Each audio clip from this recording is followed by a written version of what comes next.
If the United States Air Force did recover alien bodies, they didn't tell me about it either, and I want to know. Is it possible for the military to keep secrets about UFOs from the president? There's always things like that going on. Flying saucers, and they've had other things, you know. What does the commander-in-chief really know about extraterrestrials? We were facing an alien threat from outside this world. How many times has the United States defended itself from UFOs? Since World War II, every chief executive has tackled the national security threat posed by unidentified flying objects. Discover the evidence behind these presidential predicaments as we open the UFO files on UFOs and the White House.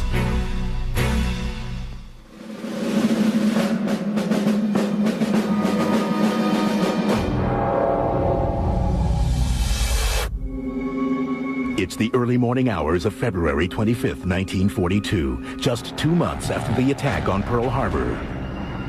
All is quiet at the White House while President Franklin Delano Roosevelt sleeps. But 3,000 miles away, the west coast border of the United States is encroached by an enemy, an unidentified flying enemy. Chaos erupts with a blip on a radar screen.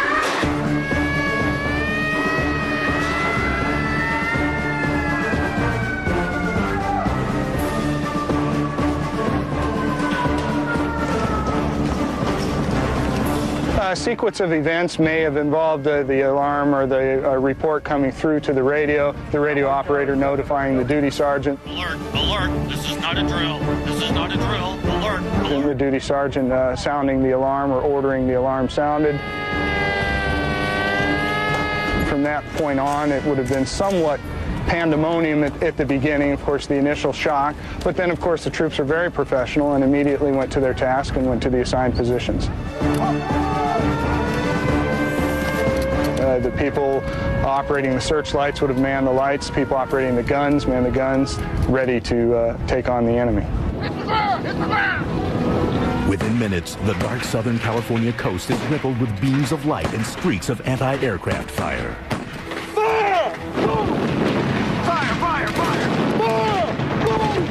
Perhaps a conservative estimate is maybe about 2,000 rounds fired that night, which would have been a very loud night for a town used to peacetime.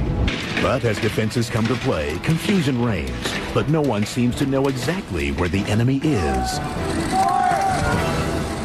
Well, that's the big mystery, and it's still a mystery today. You talk to many veterans, and they will swear to you that they saw aircraft that night. You will talk to many officers who will tell you there was nothing in the air that night. You will talk to civilians who saw aircraft that night. So it's really somewhat of a mystery still. The Army officially concluded that there probably were airplanes up there, but there's no information as to whether they were U.S. or Japanese or whose they were.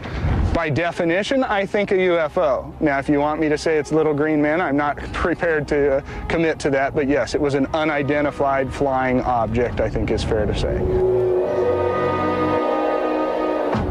For nearly an hour, the ballistic barrage peppers the skies.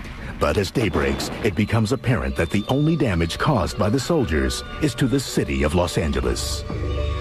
Everything that goes up must come down, and of course the surrounding areas were littered with shrapnel fragments. So flak was raining down, and in some cases live shells actually came down and detonated. Of course, the media responded, as media does much of the time, with, let's sell some newspapers. So perhaps the stories were exaggerated, perhaps not. In fact, one of the stories was going around about the LA thing was that the Japanese had submarines and that they were launching planes off of submarines, which makes absolutely no sense whatsoever. If you take eyewitness reports, they said it was hovering, not just going slow, it was hovering. They have the one photograph where this thing has all the lights focused on it and basically doesn't look like any type of plane that was available at that time. Accounts of citywide wreckage are explained to President Roosevelt in Washington.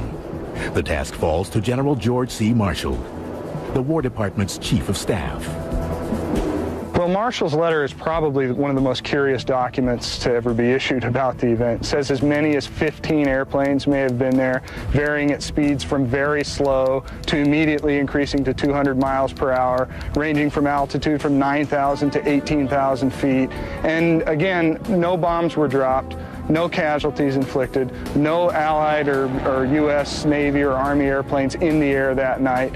It just doesn't seem to make sense. If the Japanese had come all this way, we would have thought that there would have at least been some bombing, and certainly if there was more than one aircraft. Nobody can say for sure how FDR first reacted to word that his military responded to what some claim to have been an unidentified flying object. The only thing that came back from the president was a memo from him to Stimson, who was the Secretary of War. The president sent a curt message to Harry Stimson, demanding to know who was responsible for the air alarm systems in the United States, and if anyone other than authorized officials could have triggered them. How Stimson replied to FDR and how he explained the unidentified enemy remains a mystery. No records of his response were found in the National Archives or FDR's presidential library. At that time, I don't think they saw it as an extraterrestrial phenomenon.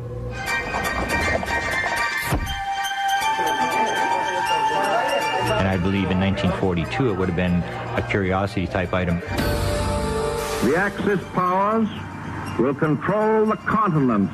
I think President Roosevelt was so caught up with the war effort and his failing health that UFOs didn't rank high in his list of concerns.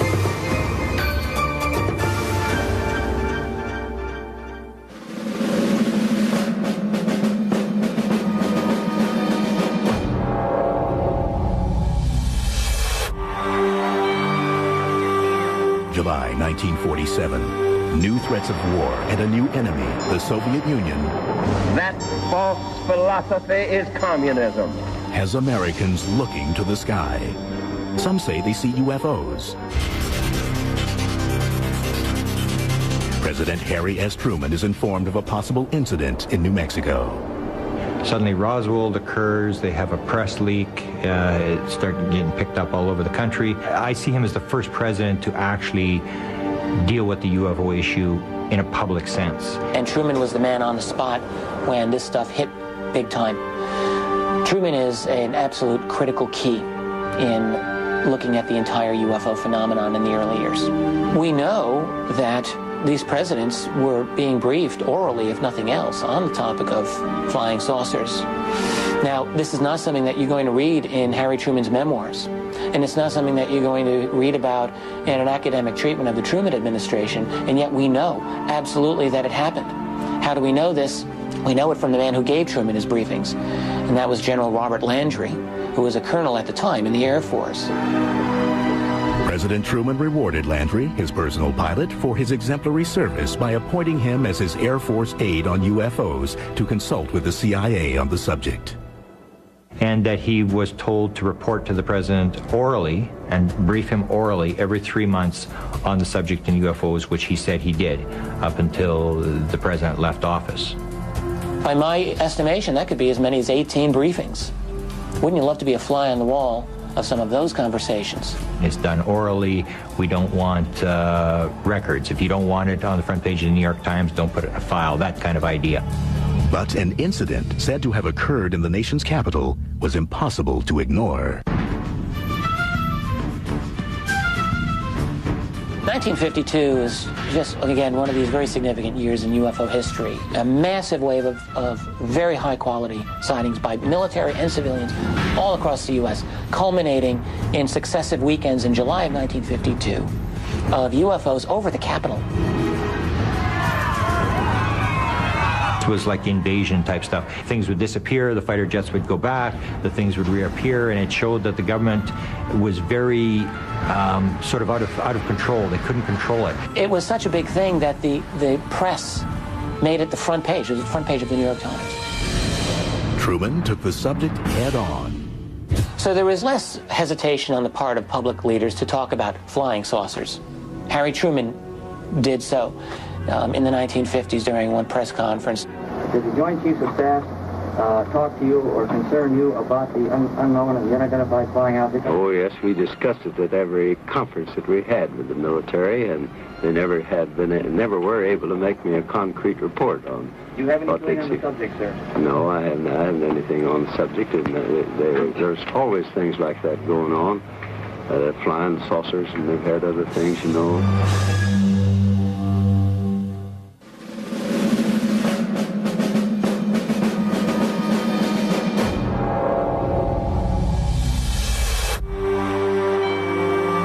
We shall never try to placate an aggressor by the false and wicked bargain of trading honor for security.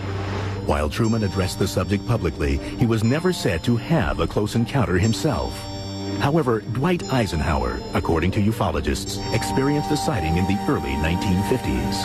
And the story was that he was off the British coast, 1952, and that this object, a bluish-type object, appeared off the side of the ship.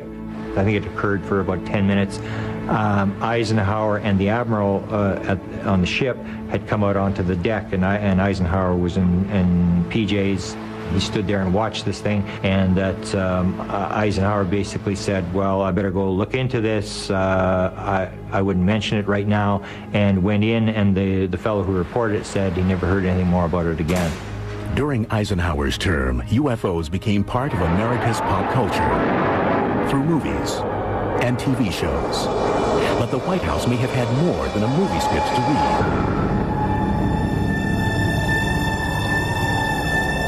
Eisenhower was on the job when UFO secrecy really started to formulate in a systematic way. It was under Eisenhower's administration that even within the military, the UFO topic was becoming much more restricted. There were perhaps off-the-cuff remarks from people close to the White House. In May 1954, during a speech in Amarillo, Texas, General Nathan Twining, Eisenhower's Air Force Chief of Staff, made a surprising statement. He said, and if they come from Mars and they're this advanced, I don't think we have anything to worry about. When we return, does the Commander-in-Chief's access to military files about UFOs depend on his political party affiliation?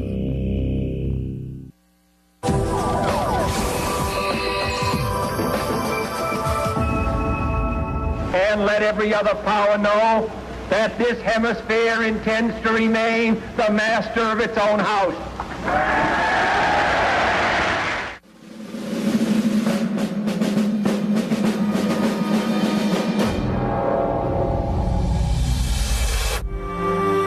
1963, President John F. Kennedy was boating near his Hyannisport home.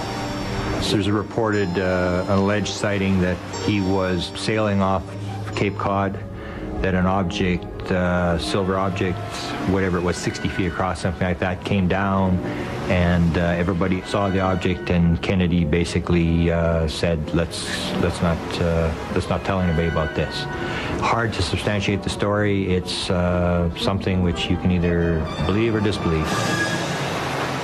JFK's knowledge on UFOs is hard to gauge. His tragically short term in office left few UFO records in his presidential library. Kennedy is a great mystery with the UFO topic because there's reason to believe that Kennedy had some real information on UFOs. He was concerned about avoiding a war. To regard any nuclear missile launched from Cuba against any nation in the Western Hemisphere. Remember the Cuban Missile Crisis and all this kind of thing. This will produce the greatest crisis which the world has faced in its history. Well aware that saucers might cause us to start a war or the Russians to start a war, but I think he would have been very diplomatic about making sure that we didn't go shooting down flying saucers, for example. Records show that Robert F. Kennedy, JFK's brother and the Attorney General, did share letters from UFO researchers with Congressman Gerald Ford and Air Force officials. Robert Kennedy was very interested in UFOs. There's a number of letters that have surfaced where he dealt with UFOs. So it's very rare to get somebody in that high in office to actually deal with the subject in writing. Many UFO researchers believe that political differences may affect access to certain information, and that some U.S. presidents have not been fully briefed about UFOs by the intelligence community. The same researchers suggest JFK may have been the first president to be kept from the whole truth. He was interested